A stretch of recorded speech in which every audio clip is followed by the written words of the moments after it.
So I want to talk about Harley Cameron, and I want to say that her winning in Australia, the AEW TBS Championship would be a really great move, and for a couple of reasons. That first of all, the big problem is that for the AEW Grand Slam show, you definitely want to obviously, have championship changes, and you want to really show the crowd that, hey, something historic is going to happen. And you got to make it a big deal. Like, the worst thing that they can kind of do is repeat what they did at World's End, where I said that the reason why they didn't change titles at World's End was because Tony Khan wanted to send everybody in to the New Japan show with a championship. He didn't want to, have anybody drop the titles.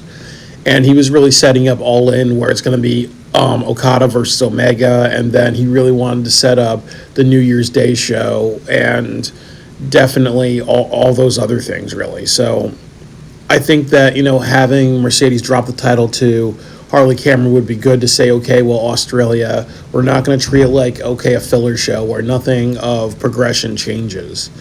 And I also feel that the other thing is that, what does Mercedes Moné have to offer? She's walking around 4 belts, really.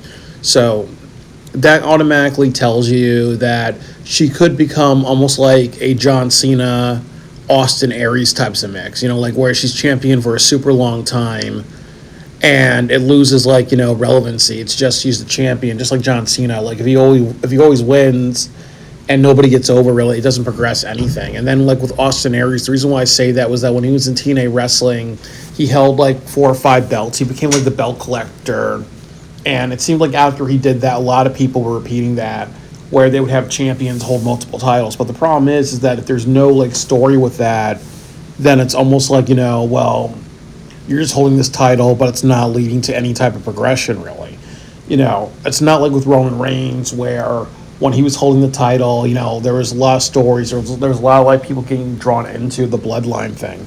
So just making a long-term champion or a champion with multiple titles, you have to tell a good story with that. You have to kind of build them as a big monster, and then somebody takes the titles off that monster, the same way you did with Roman Reigns and Cody Rhodes. Another great example is, I've said this many, many times, one of the worst champions in AEW is Athena, because she's been champion for over 2 years. There's not a lot of people who know who Athena is. I mean, there's a lot of people who know Ember Moon is, but there's not a lot of people who know that Ember Moon has been wrestling in AEW for multiple years. So you have a 2-year champion, and most people don't even know that she's actually in the company, and she's on a brand that most people don't even watch, really. That gets less than 3,000 people at a paid pay-per-view.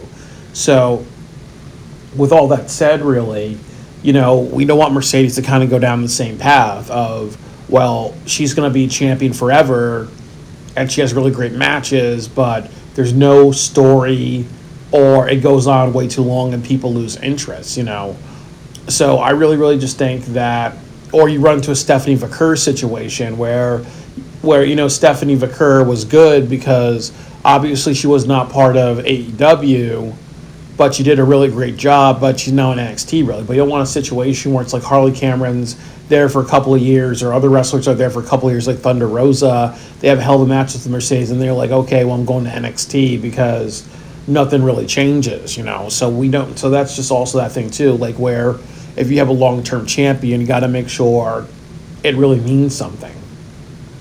So, giving Harley Cameron the title is good, but it also, is good for Mercedes as well, really, because definitely it shows that there's vulnerability. Maybe she's overly confident and she's arrogant, and you have to give, wrestlers weaknesses, And also I think the other thing, too, is that with AEW, when you look at the Death Riders, and you also look at Mercedes and Okada and a couple of other people on the roster, they have long-reigning champions, but their champions really are not that compelling.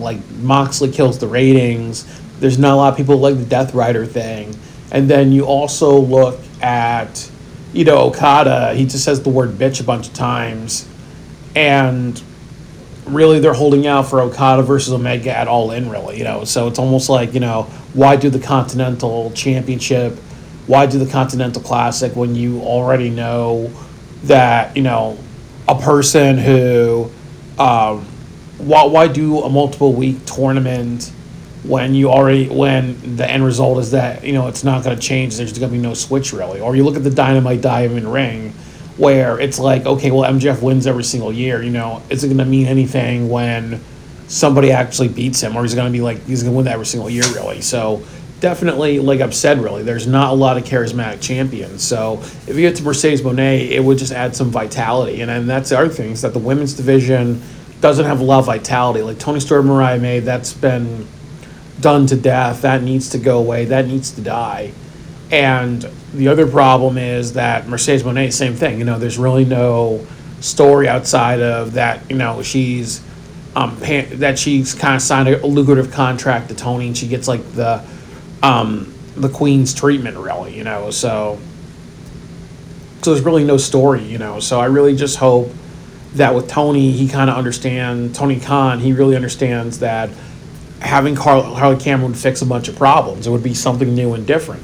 The other thing is that, we kind of run into like the Wardlow situation. Do we want to see Harley Cameron become like Wardlow, where she is super over, she has a lot of attention, and she either stops at this point and then she gets into obscurity, or they do something like they have her lose and then they have her win big at All In. But there really needs to be something for Harley Cameron to kind of really, really, really, to be successful and get something in the next couple of months. Like, she's almost like, you don't want to be like Wardlow, where like Wardlow was popular, then they didn't do anything with him, and then he lost to Samoa Joe, and then he's not been on television. Or you don't want to be like Powerhouse Hobbs. Like, yes, he got injured, but, now Hobbs really this year, he has to win a championship. He has to make something of himself. He has to be in the heavyweight championship picture. And if they don't pull it on Hobbs this year, he should just not renew with AEW. He should go to either TNA Wrestling, or he should go to WWE, or he should go to New Japan Pro Wrestling, because he can't really be letting himself not be in obscurity. And that's also very true with Harley Cameron. Like, obviously, her character would do so well on the TNA roster. Her character would do so well on the WWE roster if they're going to actually give her really great treatment. Or I don't hear there's really no famous New Japan Pro Wrestling women's wrestler. So what if they had like people like Harley Cameron, who actually could draw an audience? There's a lot of things that Harley Cameron can do, really.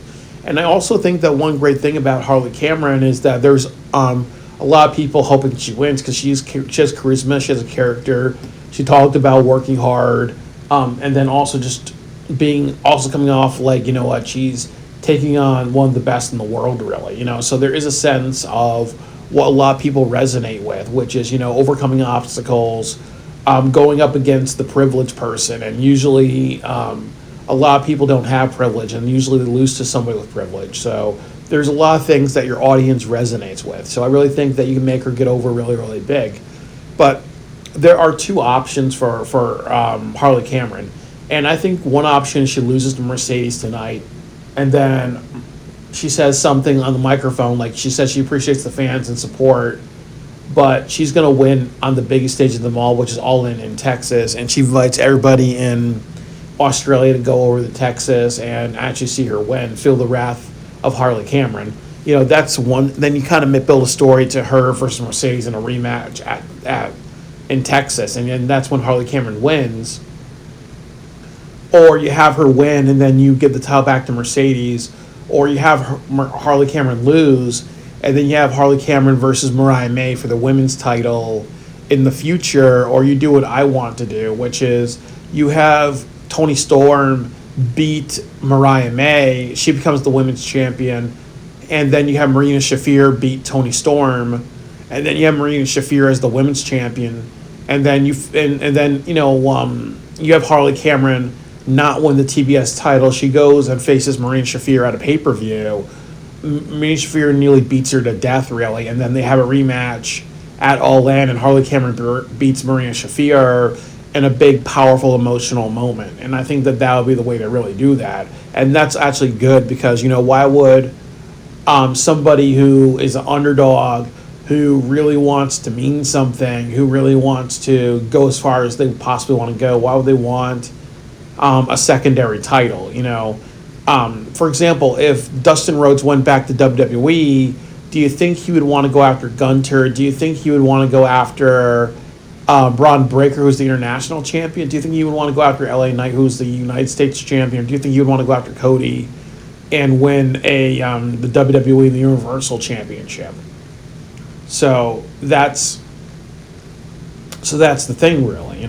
You gotta just that would tell a better story, really. But there's a lot that Harley Cameron can offer, really. And as I said, I really think that one thing Tony has to really understand is really listen to your audience and really say you have two options. You have to give the title to Harley Cameron, and that will give you a lot of good press and publicity. Or just like with Hobbs, you actually have to give her a story and a saga and have her actually win something at All In and build that story up really, really well. And you don't have that many chances left. If she goes into obscurity, there's not a lot of patience left with AEW, because it's almost like, why should we invest in the company? Why should we invest in people long term when they're not going to be utilized correctly?